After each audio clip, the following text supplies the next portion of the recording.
Sua Sudai. Is that okay? Oh, I'll work on it. Well, hello.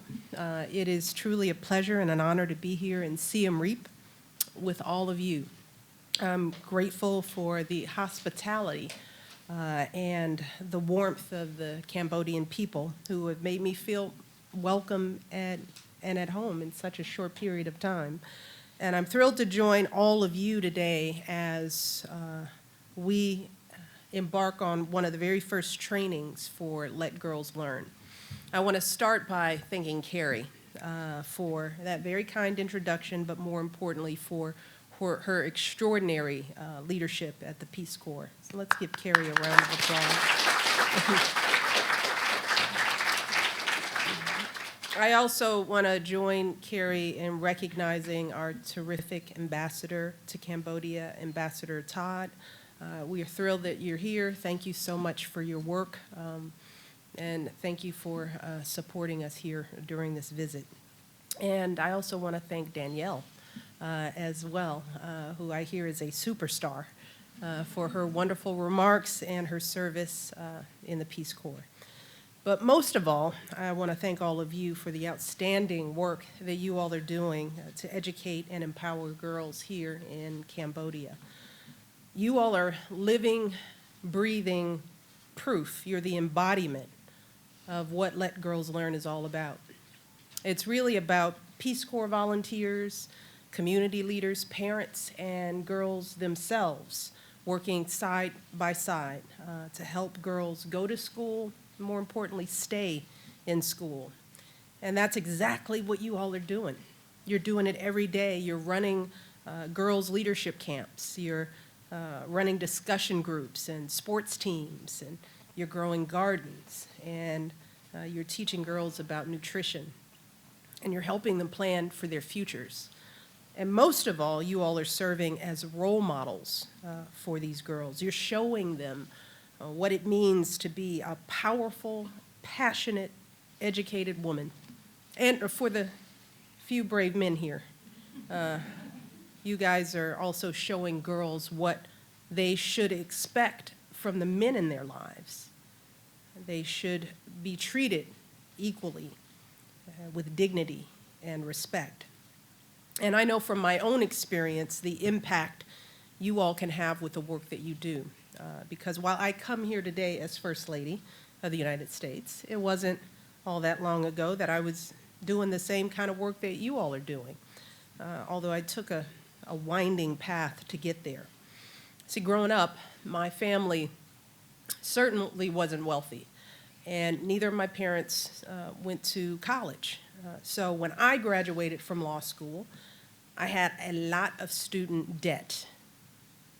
I know some of the Peace Corps volunteers can probably relate to that.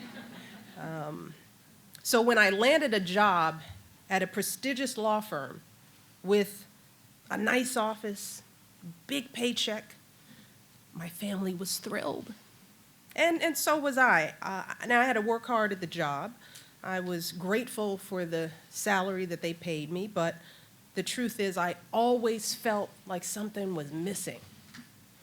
I realized that I didn't want to be way up in some tall building representing corporate clients. I wanted to be down on the ground in the neighborhood where I'd grown up, working with families like mine. So I quit that job. And eventually, I wound up running a program called Public Allies that trained young people to work in nonprofit organizations and serve their communities. This was actually an AmeriCorps National Service Program, and there may be some of you who knows that when AmeriCorps was first created, it was described as the domestic Peace Corps, a way to empower communities at home, like the Peace Corps is empowering communities abroad. So when I started there, I took a big salary cut, and my mother thought I was crazy for leaving that good job at the firm. But I was happier than I had been in years, really.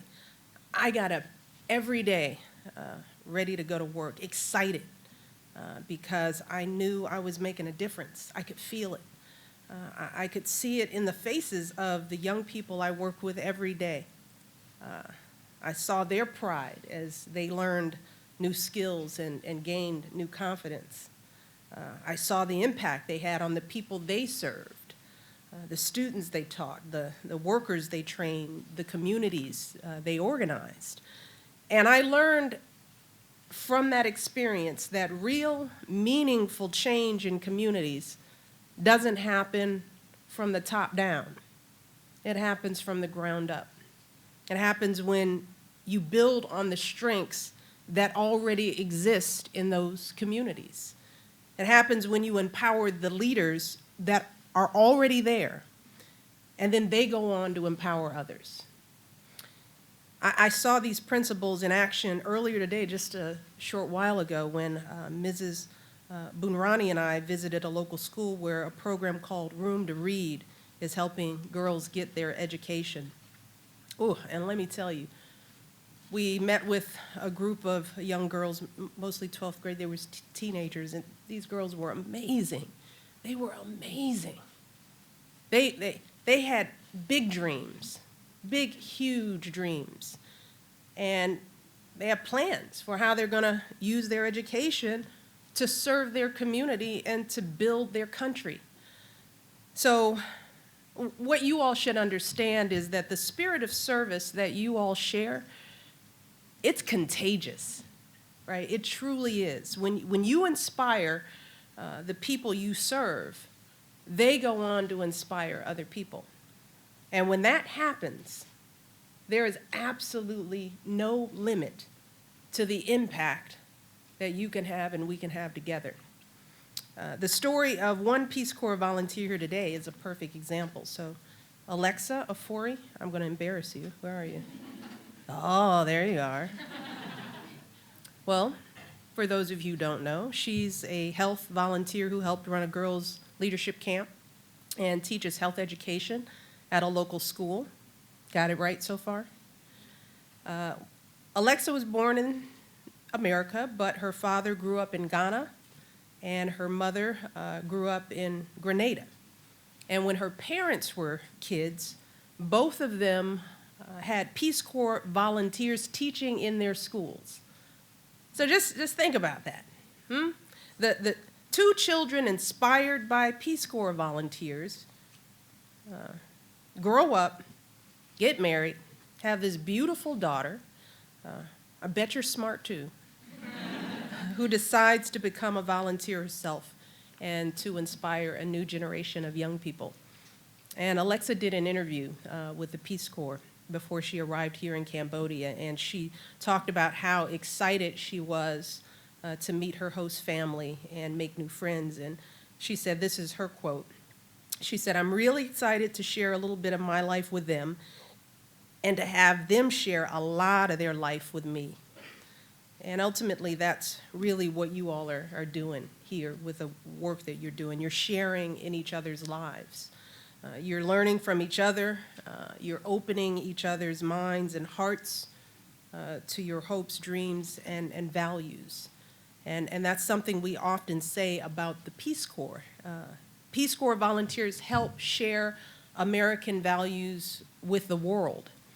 Values like equality, inclusiveness, fairness, openness. But the truth is, those aren't just American values. We know this. They are universal human values. And the foundation for those values is actually the focus of all of your work here in Cambodia, and that's education. When girls get educated, when they learn to read and write and think, that gives them the tools to speak up and to talk about injustice and to demand equal treatment. It helps them participate in the political life of their country and hold their leaders accountable. Call for change when their needs and aspirations aren't being met.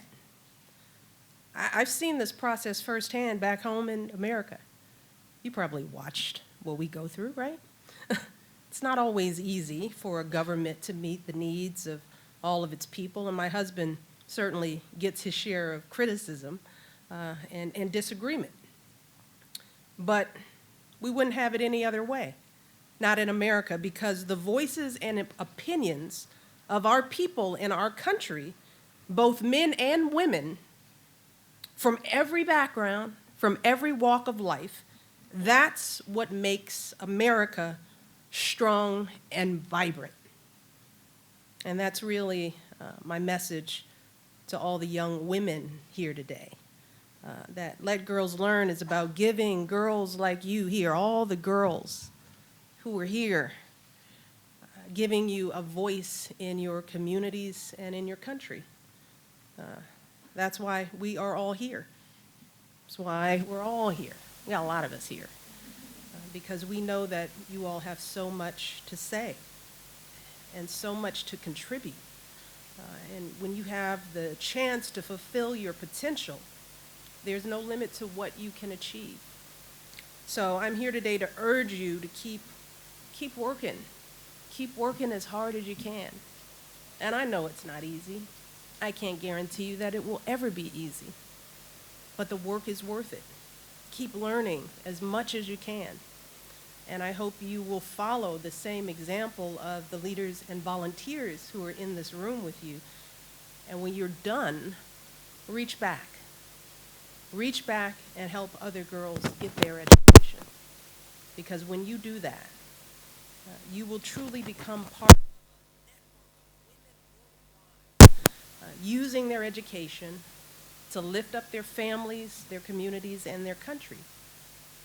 And being here today with all of you, I am truly so excited to see the lives you all will transform and the impact you'll have in our world.